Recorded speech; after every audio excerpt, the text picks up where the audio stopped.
Deməli, salam hər kəsə, hörmətli mühasiblər, tədqiqatçılar, gömrük işlərində maraqlı olan şəxslər.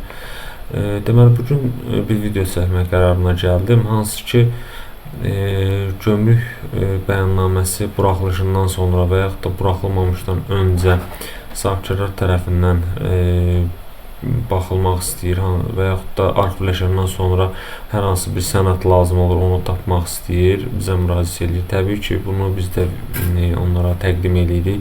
Bəzən özləri də soruşur ki, mən onu necə girib götürə bilərəm? Misal üçün, 2 il bundan qabaq gələn bəyannaməmdə nəqliyyat xərci, nəqliyyat hesablarımı onu bilmək istəyirəm. Ümumiyyətlə o sənəd olubmu, hansı müqavilə olub və yaxud da mal müşahidə sənədlərində hər hansı bir sənəd lazım olur, gigiyena sertifikat lazım olur, qeydiyyat təhlükəsizliyin sənədi ola bilər, Səhiyyə Nazirliyinin icazəsi ola bilər və s. Laxır hər hansı bir sənəd lazım olur. Bununla bağlı mən qərara gəlmiş kiçik bir video çəkim, bunu necə eləmək lazımdır. İlk öncə giririk Eqovas saytına. Burada yeni bir pəncərədə bunu yazıb girirəm, tam aydın olsun. Deməli, egov.az portalına daxil oluruq.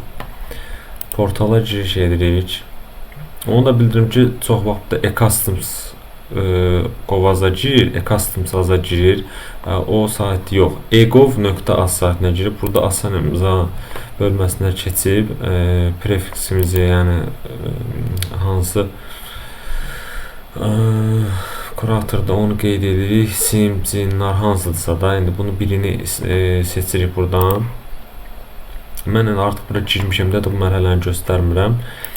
Ora daxil olunandan sonra yuxarıda mütləq sahibkarı seçirik və hansı firmanın bəyannamələrinə baxmaq istəyirsə onu qeyd edirik. Mən məsələn burada seçmişəm sahibkarı, direktorun adı və firmanın adı olan seçirəm və gəlirəm buradan aktiv cəbər. Əgər mən hər hansı sistemdə olan bəyannamənin görmək istəyirəmsə, aktiv cəbərləri burada sahibkarlar üçün. Bura diqqətlə baxın. Bu 2 dənə təmsilçi və sahibkar. Təmsilçi brokerlər üçündür. Bu brokerlər öz imzasında girib rəhbərləri buradan işçilərinin nə hansı bəyannaməni, kimlərin bəyannaməsini yazdığını görmək üçündür. Bu amma firmalar üçündür. MMC-lər, ASC-lər və s. Firma rəhbərləri üçün nəzərdə tutulub, sahibkarlar üçün bölməsini seçirik. Axtarı basanda burada artıq aktiv bütün bəyannamələr görsənir. Yaradılıb, vurulan, vurulmayan, imzalı qalan, qalmayan, hamısı burada göstərir. Gəldik əsas məsələyə. Burada arxivləşmiş bəyannaməyə baxmaq istəyiriksə, bəyannamə nömrəmiz varsa, bura bəyannamə nömrəsini yazırıq, istənilən bəyannamə nömrəsini buraxılmış gibi eləyib axtarışa basırıq və o burada əks olunacaq. Yox, əgər əlimizdə bəyannamə yoxdursa, buraxılmış gibi eləyib təmsilçi, sahibkarı seçib axtarı basanda burada qırmızı verəcək ki, yəni siz tarix aralığı qoymalısınız. Bunu eləməkdə məqsəd odur ki, gömrük sistemində həddən çox bəyannamə olduğu üçün orada biraz gecikmələr var. Ona görə tarix aralığı qoyublar 1 il. 1 ildən artıq qoymaq olur, göstərəcəm. Ətraflı axtarışa giririk. Burada tarixə görə şu qoyuruq bura və burada tarix seçirik. Tutaq ki, mən seçirəm bugünkü tarixi və burada 2024 qoyuram. 2024-ün aprel ayının 19-undan 2025-in aprel ayının 19-una qədər bütün bəyannamələri axtarı basıram və gördüyünüz kimi bütün bəyannamələr burada əks olunub və burada sayı da görə bilərsiniz ki, ümumi 294 bəyannamə olub il ərzində. Ən sonunda bu burada qeyd olunubdur. Təbii ki, bunların içində qısa idxallar var, idxal var, 61-lər var və s. bəyannamələr var. Hansı bəyannaməni istəyiriksə, buradan axtarıb tapırıq həmin bəyannaməni, seçirik və baxış veririk.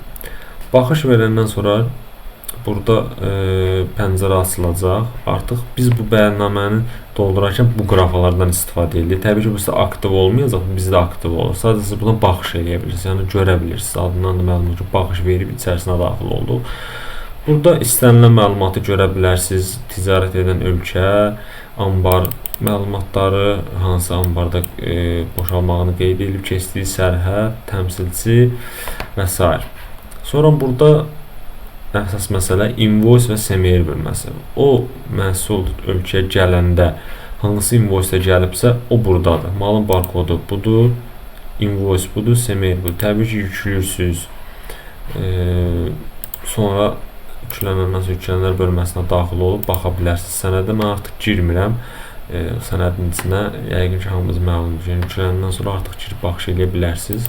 Xəfif iştirakçısı, göndərən, alan, bəyannaməçi falan bu məlumatlar. Nəqliyyat bölməsində nəqliyyat haqqında məlumatdır. Hansı nəqliyyat vasitəsinə gəlib, ola bilər SMR-də göstərilən nəqliyyat vasitəsi gələr sərhəddə hər hansı bir xarab olar, dəyişirlər, amma burada düzgünü görünür bu nəqliyyat vasitəsi və mallar bölməsi. Mallar bölməsində burada bu bir kodlu maldır. Təbii ki, bu bir və daha çox ola bilər təbii ki, kodlar.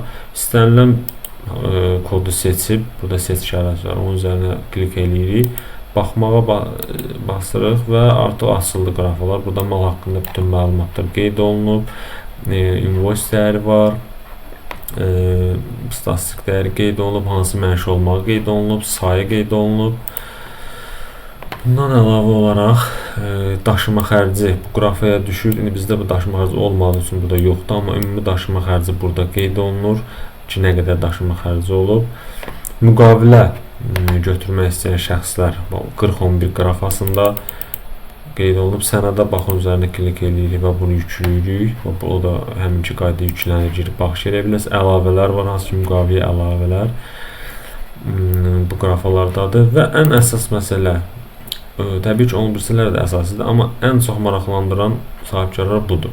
Mal müşahidə sənədləri. Yekuna gəlib burada görürsünüz 4 mərhələ var. Əlavə et, yoxla, imzala, göndər. Bunlar sizə ehtiyac yoxdur. Əsas əlavə et bölməsini seçirsiniz. Əlavə et bölməsini seçəndən sonra müşahidə sənədlərinin sürəti. Və burada qeyd edilib ki, invoice və SMR-dən başqa. Niyə? Çünki invoice və SMR-i mən burada göstərmişdim. Ümumidə göstərib. Ona görə orada yazır ki, artıq invoice və SMR yoxdur. Yekunda bəli, əlavə etə gəldik və burada lupa işarəsi var. Bunun üzərinə klik edirik və bütün sənədlər yüklənilir və artıq sizin yüklədiyiniz bütün sənədlər etibarnamədən tutmuş, ödəniş tapşırığına qədər hamısı buradadır. Yəni sizə lazım olan məbləğ hamısı burada olacaq. Və beləliklə bu videonun sonuna gəldik. Ümid edirəm ki, maraqlı olan şəxslər üçün lazımlı video olacaq. Hər birinizə təşəkkür edirəm izlədiyiniz üçün.